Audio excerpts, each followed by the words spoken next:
Islam datang dibawa oleh Islam datang dibawa oleh Islam datang, catat, dibawa oleh Wali Songo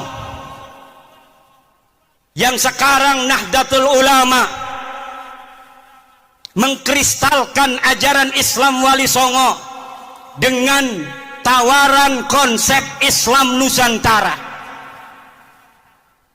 Kita Islam tapi kita Nusantara. Kita Islam tapi kita adalah Indonesia. Kita Islam dengan kesadaran bahwa ada saudara-saudara kita sebangsa yang berbeda, berbeda agama, berbeda suku, berbeda adat istiadat, berbeda budaya, berbeda bahasa. Ini harus lahir di dalam kesadaran kita, sehingga kita sebagai umat Islam bijaksana sebagai mayoritas. Assalamualaikum warahmatullahi wabarakatuh.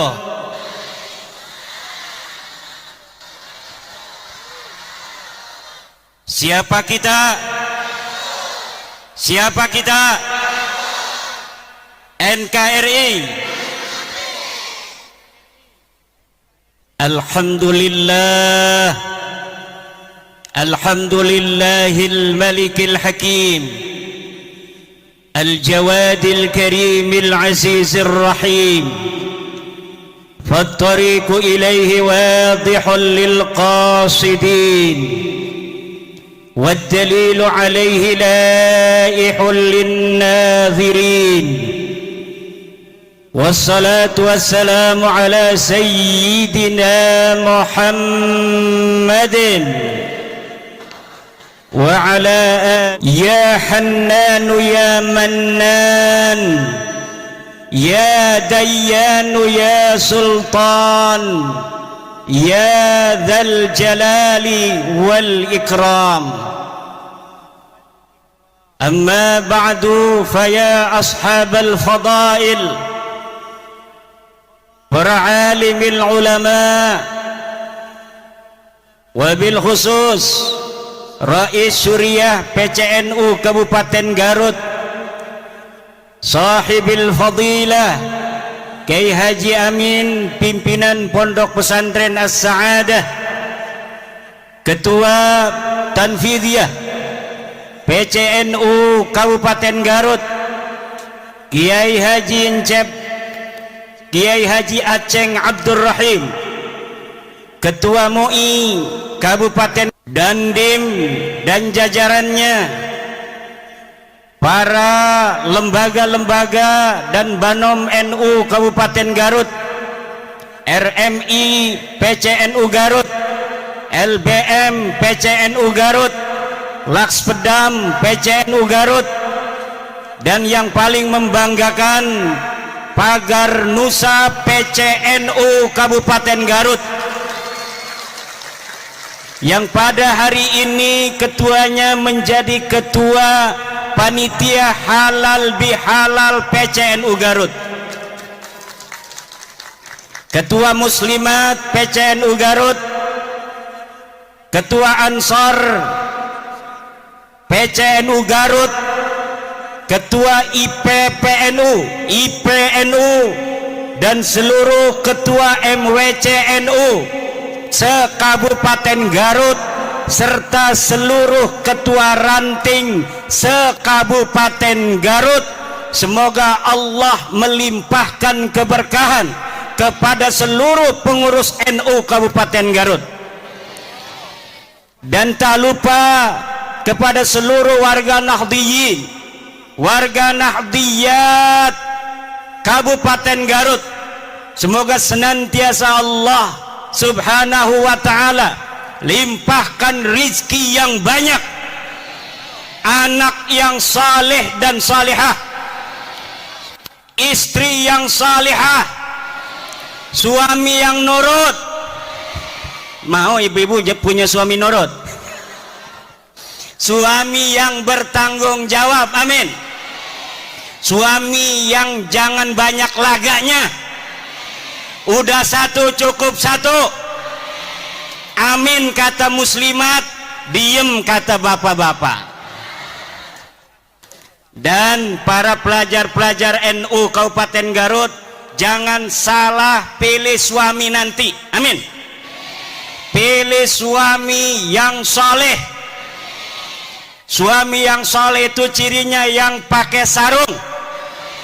Sarungnya sarung putih, pakainya jas coklat, pakai sorban putih. Itu ciri-ciri calon suami yang soleh. Amin ya robbal. Setuju, Bu? Pertama-tama marilah kita panjatkan rasa syukur, puji kepada Allah Nu Maha Suci yang telah melimpahkan pada hari ini takdir kita untuk berjumpa, takdir kita untuk bersilaturahmi di samping makam seorang wali, Syekh Abdul Qahar Mbah Khatib, yang akan memberikan keberkahannya kepada kita dari Allah Subhanahu wa ta'ala. Yang dengan hadirnya kita hari ini, Allah insyaallah, amin ya rabbal alamin, akan mudahkan segala urusan kita. Yang sakit di hari ini, ya Allah, sembuhkanlah dengan barokah silaturahmi pada hari ini. Yang punya hutang, ya Allah, lunaskan hutangnya, ya Allah. Yang punya masalah dengan istrinya, hampir mau bercerai, langgengkan jodohnya, ya Allah. Anaknya yang nakal, anaknya yang gak mau ngaji, dengan barokah silaturahmi ini, ya Allah, jadikan anaknya anak yang saleh dan saleha, anak yang mau ngaji, anak yang mau belajar agama Allah. Amin ya rabbal.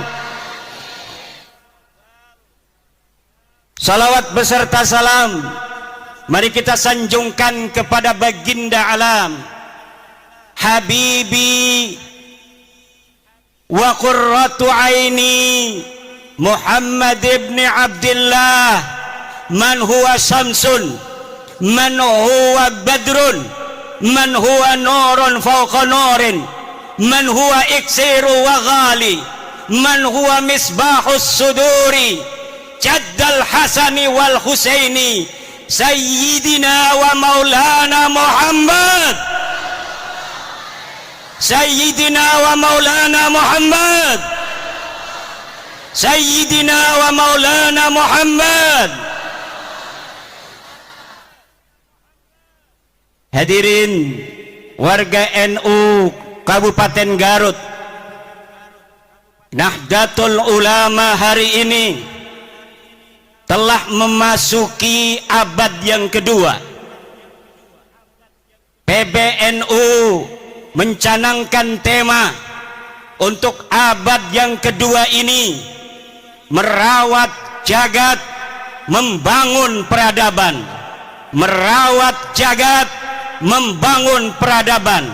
Mari kita sama-sama ulangi, merawat jagat, merawat jagat. Sejak NU didirikan 1926, NU bergerak membimbing umat. Kiai-kiai pesantren diorganisir untuk bersama-sama mengawal umat Islam agar menuju apa yang diridhai oleh Allah dan Rasulnya. Kiai-kiai NU mengawal umat bergerak melawan paham Wahabi ketika itu, yang menuduh kiai-kiai pesantren terkena penyakit TBC, takhayul, bid'ah, dan khurafat. Kiai-kiai kita juga sejak berdirinya mengawal bangsa Indonesia untuk mencapai kemerdekaan Indonesia. Setelah merdeka 1945, Rais Akbar Nahdlatul Ulama Hadratus Syekh Hasyim Asy'ari membuat fatwa resolusi jihad, kewajiban untuk setiap umat Islam untuk mempertahankan negara kesatuan Republik Indonesia yang baru saja dimerdekakan. Dari mulai resolusi jihad tanggal 22 Oktober, umat Islam di seluruh Indonesia bertekad karena sudah adanya fatwa ulama bahwa kita wajib mempertahankan negara kesatuan Republik Indonesia ini. Maka tanggal 10 November umat Islam di Jawa Timur bergerak menuju satu titik untuk mengusir tentara sekutu yang waktu itu sudah datang ke Surabaya. Puluhan ribu anak-anak santri turun bersama bangsa Indonesia lainnya di dalam mempertahankan keutuhan negara kesatuan Republik Indonesia. Ribuan nyawa melayang, tapi nyawa yang melayang itu tidak ada artinya kalau dibandingkan kebahagiaan anak cucunya kita di hari ini. Leluhur kita yang telah menjadi syahid, leluhur kita yang telah menjadi pahlawan, di antara mereka ada yang dikenal, ribuan lagi tidak ada yang tahu. Mungkin leluhurnya mati ketika itu, anak cucunya hari ini tidak tahu di mana entah kuburnya.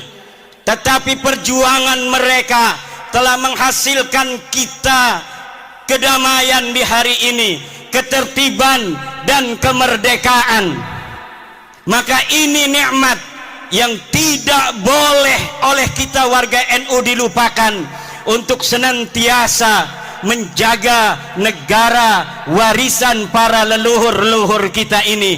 Jangan sampai negara ini berkuasa. Nahdlatul Ulama bersama elemen-elemen bangsa lainnya hadir di pemerintahan. Kemudian pada tahun 1965 Nahdlatul Ulama, kiai-kiainya, ansor bansernya bersama-sama elemen bangsa lainnya, dari muslimnya, dari kristennya, dari budanya, dari hindunya, dari konghucunya, mengusir dan membasmi Partai Komunis Indonesia yang hendak berkhianat terhadap bangsa Indonesia ini. Kemudian pada saat Orde Baru berkuasa, Nahdlatul Ulama tidak purek, kata orang Jawa Banten. Nahdlatul Ulama bahkan adalah satu-satunya ormas Islam yang pertama menerima Pancasila sebagai asas tunggal yang digagas oleh Bapak Soeharto.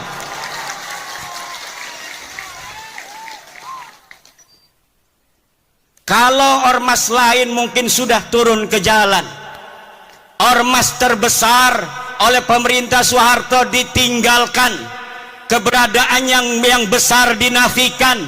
Tetapi ulama-ulama kita tidak pernah mempunyai catatan pondong pada pemerintah. Ulama-ulama kita tidak pernah ada catatan menggerakkan rakyat untuk melawan pemerintah. Tidak ada. Kesetiaan Nahdlatul Ulama terhadap negara kesatuan Republik ini bersifat final, mutlakon, bila qayyidin, baik qayyidin lazimin maupun qayyidin ghairi lazimin, mutlakon, bahwa negara kesatuan Republik Indonesia ini adalah bagi Nahdlatul Ulama bersifat final.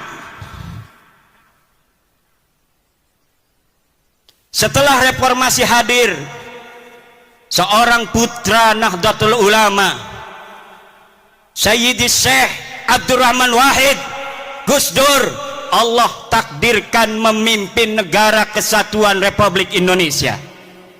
Pada zaman SBY, kemudian gerakan-gerakan radikal muncul di Indonesia.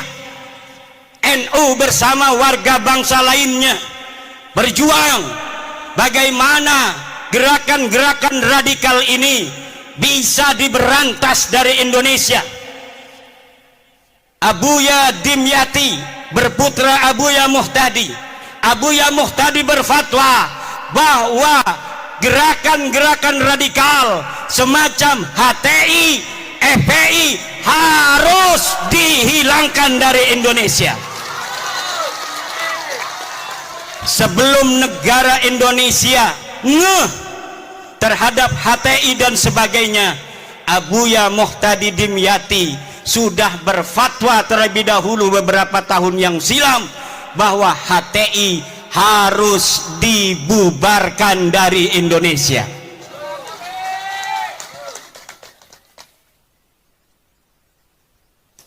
Kemudian hari ini Nahdlatul Ulama bersama warga bangsa lainnya tetap setia mempertahankan Indonesia, apalagi setelah putra terbaik Nahdlatul Ulama Kiai Haji Ma'ruf Amin bersama sama Presiden Joko Widodo memimpin negeri ini adalah beban yang lebih berat bagi warga Nahdlatul Ulama yang harus menunjukkan ketika guru kita bersama ada di puncak pimpinan, bagaimana kita warga Nahdlatul Ulama harus menjaga ketertiban, kedamaian di seluruh pelosok negeri Nusantara ini, saudara.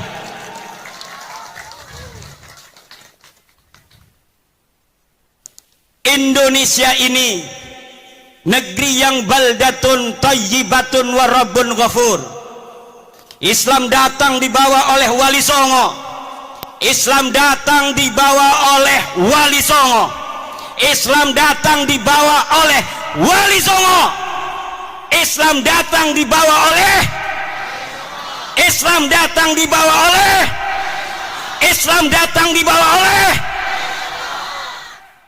Islam datang, catat, dibawa oleh Wali Songo. Yang sekarang Nahdlatul Ulama mengkristalkan ajaran Islam Wali Songo dengan tawaran konsep Islam Nusantara. Kita Islam, tapi kita Nusantara. Kita Islam, tapi kita adalah Indonesia. Kita Islam dengan kesadaran bahwa ada saudara-saudara kita sebangsa yang berbeda, berbeda agama, berbeda suku, berbeda adat istiadat, berbeda budaya, berbeda bahasa. Ini harus lahir di dalam kesadaran kita, sehingga kita sebagai umat Islam bijaksana sebagai mayoritas di dalam mencetuskan setiap gagasan-gagasan kenek Indonesia Raya. Kita Bhinneka Tunggal Ika, berbeda-beda tapi satu. Kita ada berbeda dari sisi budaya, tapi walaupun kita berbeda-beda, kita tetap satu jua, yaitu Indo.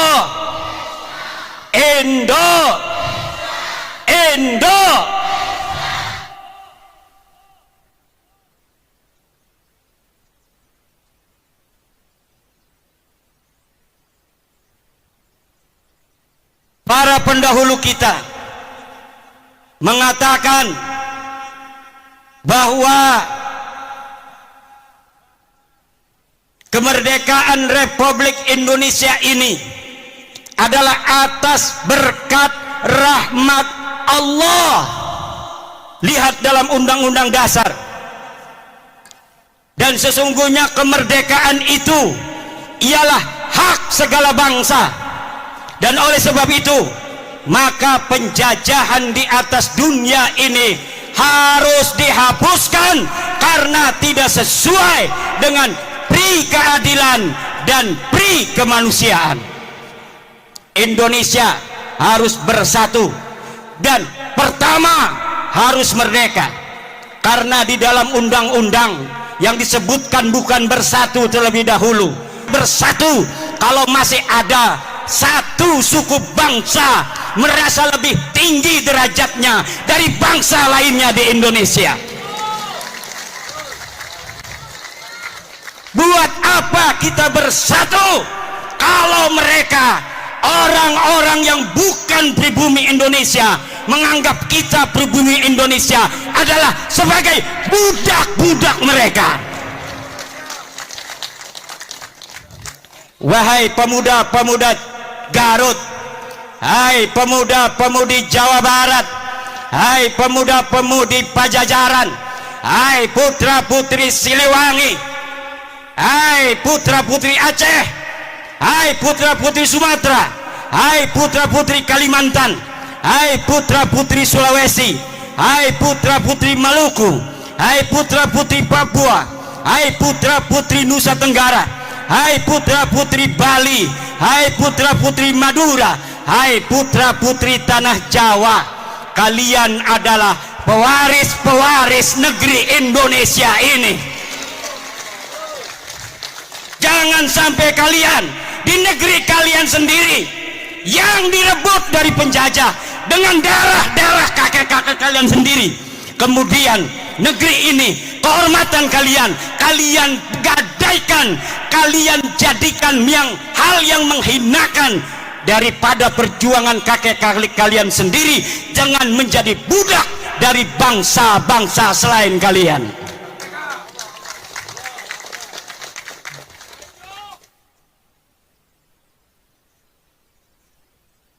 Tidak boleh dalam negara yang disebut Negara Kesatuan Republik Indonesia ini orang Jawa Barat merasa lebih baik daripada orang Jawa Timur. Tidak boleh. Kita adalah sama. La fadla li Jawa Barat ala Jawa Timur, wala li Jawa Timur ala Jawa Barat. Kullukum min Adam wa Adam min turab. Semua kalian adalah ada darahnya turunan Nabi, yaitu Nabi Adam, dan Adam berasal daripada tanah. Maka kalian dengan yang lainnya adalah sederajat. Yang membedakan kalian dengan yang lainnya hanyalah ilmu pengetahuan kalian. Yang membuat kalian mulia adalah takwa kalian, bukan nasab dan darah kalian.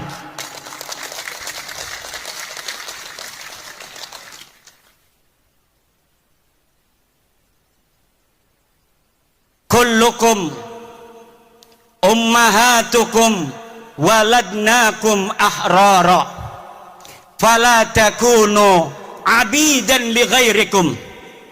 Ibu-ibu kalian melahirkan kalian dalam keadaan merdeka, maka jangan sampai kalian menjadi budak-budak dari selain kalian.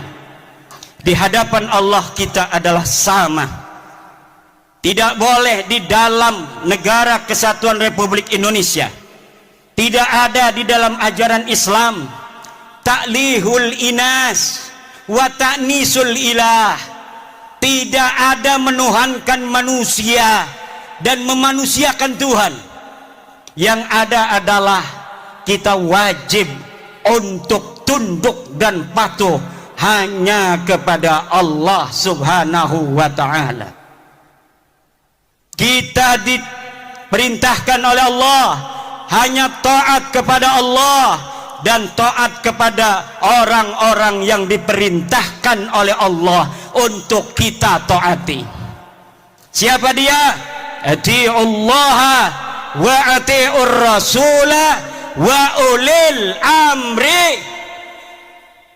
Taatilah Allah, taatilah Rasulullah, dan taatilah orang yang mengurus kalian. Walaupun dia bukan keturunan daripada Raden, kalau dia jadi RT wajib dia ditaati karena dia adalah ulil amri.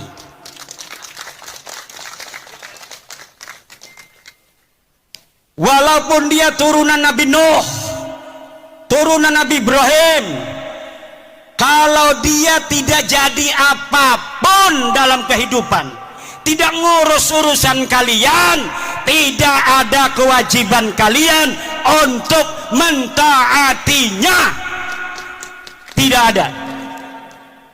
Tapi walaupun abdun habasiyun, hamba yang hitam legam, kalau dia memegang urusanmu, dia menjadi ketua RT, ketua RW, dia menjadi lurah, dia menjadi camat, dia menjadi bupati, dia menjadi gubernur, dia menjadi presiden, dia menjadi ketua organisasi, maka dalam lingkup urusan-urusan yang menjadi tanggung jawabnya, kita sebagai rakyatnya, kita sebagai anggotanya wajib untuk mentaati mereka.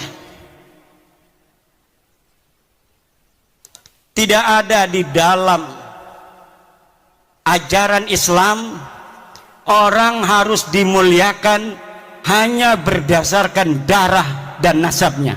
Tidak ada. Ada orang-orang yang memperkosa saudara, memperkosa hadis-hadis Rasulullah tentang ahli bait. Kemudian hadis-hadis tentang ahli bait itu dibawa maknanya untuk diri mereka. Kemudian dengan itu mereka doktrin umat, mereka doktrin jamaah untuk buta hati mereka, hanya melihat cinta dari mereka, tidak melihat cinta dan ajaran selain mereka, sehingga cinta dan ajaran selain mereka dimunafikan. Ini adalah penjajahan pikiran, penjajahan rohani yang harus. Saya permisi minum dulu.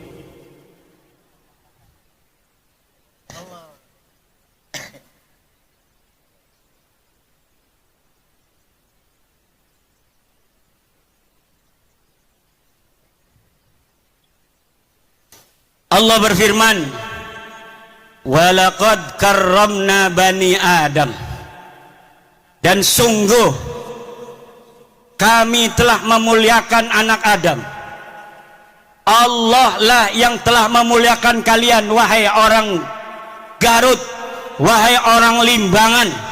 Maka jangan hinakan kalian di hadapan siapapun atas nama apapun, kecuali di situ ada perintah Allah Subhanahu wa taala. Kehinaan yang diperbolehkan adalah kehinaan di hadapan orang tua kita. Waqfid janah, harus tawadhu, harus menghinakan diri di hadapan ibu kita, di hadapan ayah kita. Wa man fi ma'nahuma indal ulama wa huwal masyayikh. Kalau dia bukan ibu kalian, kalau dia bukan ayah kalian, kalau dia bukan guru kalian, walaupun katanya dia kiai, walaupun katanya dia ulama, maka tidak ada kewajiban bagi kalian untuk menghormatinya dengan menghinakan orang tua dan guru kalian yang mengajari kalian sendiri. Artinya apabila ta'arud antara menghormati orang tua dengan menghormati ulama itu, maka orang tua harus didahulukan terlebih dahulu. Sekarang ini doktrinnya beda. Kalau engkau mencintai cucunya Rasul walaupun ibumu sakit, maka engkau harus hadir apabila ada panggilan juang. Kalau ada panggilan jihad. Jihad apa? Negeri kita ini sedang tenang saudara. Negeri kita ini aman, tentram. Ngedengerin ceramah juga bisa sambil beli cilok, ngedengerin ceramah juga bisa sambil ngopi, bisa sambil ngerokok. Banser begana begini juga nggak ada apa-apa sebenarnya mah, pura-pura sibuk, aman tentram, betul nggak? Cuma banser ingin menunjukkan penghormatan pada kiai-kiai saja. Sebenarnya nggak ada apa-apa. Negeri kita ini aminatan mutmainnah, aman dan tentram.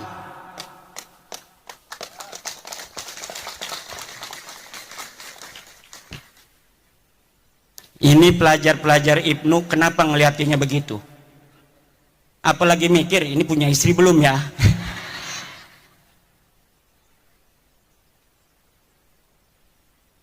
Gampang, saya tinggal ngontek ya Amin. Ya iya. Saudara-saudara kaum muslimin rahimakumullah, yang terjadi hari ini adalah orang-orang yang memegang mic tapi dia tidak memegang hati. Dia asal bicara walau kadangkala menyakiti ratusan juta bangsa Indonesia. Bagi yang cinta pada dia karena sudah buta, mereka membenarkan mereka karena yang diajarkan adalah kebutaan.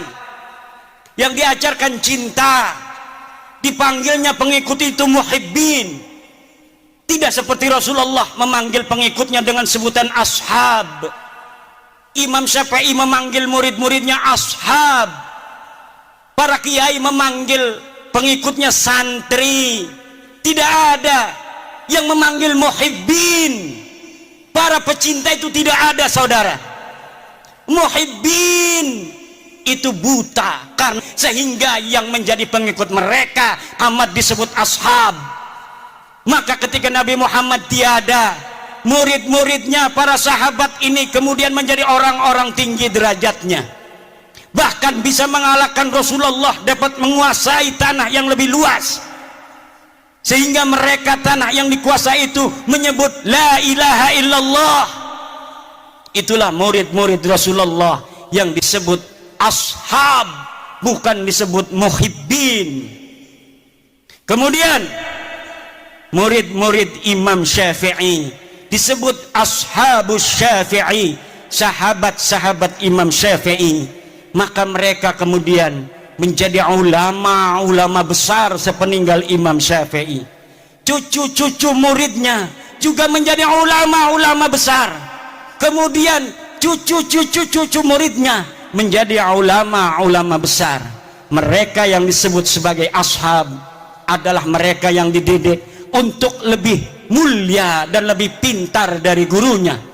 Sementara mereka yang disebut muhibbin hanya dijadikan anak buah yang untuk mengorbankan diri bagi yang dicintainya.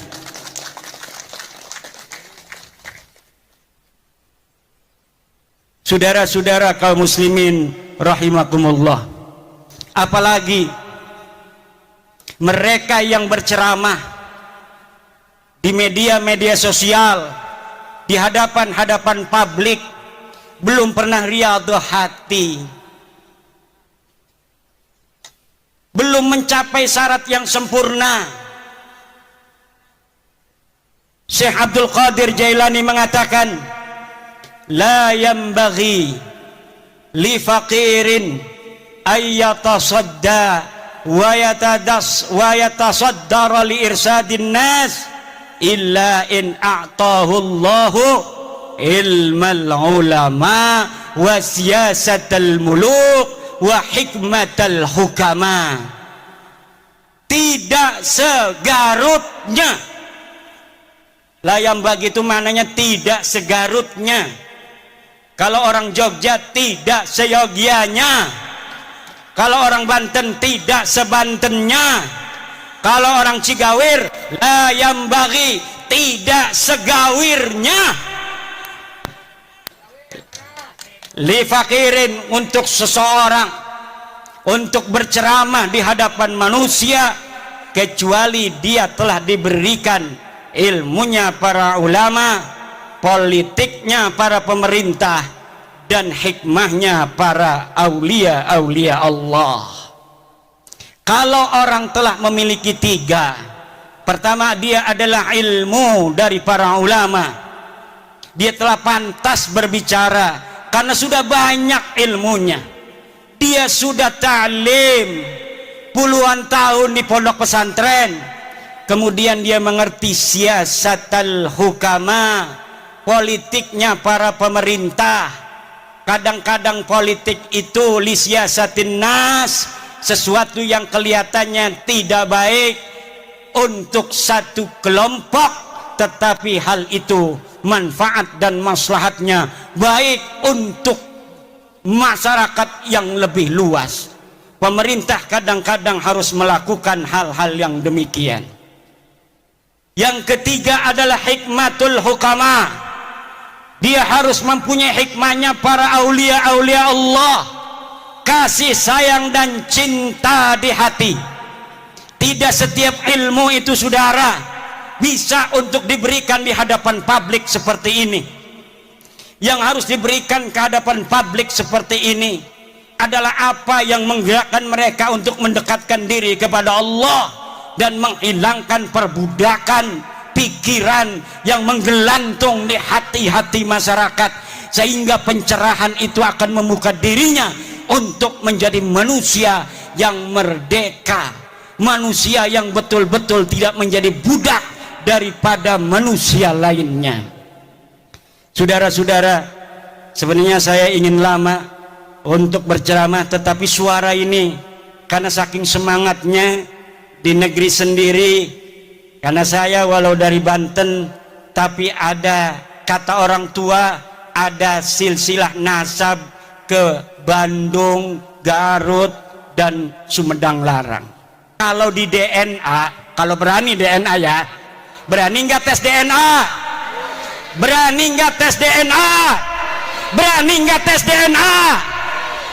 Kalau kita dites DNA, maka orang Banten dan orang Jawa Barat, di dalam darahnya, di dalam tubuhnya ada darah Prabu Siliwangi yang mengalir, saudara-saudara.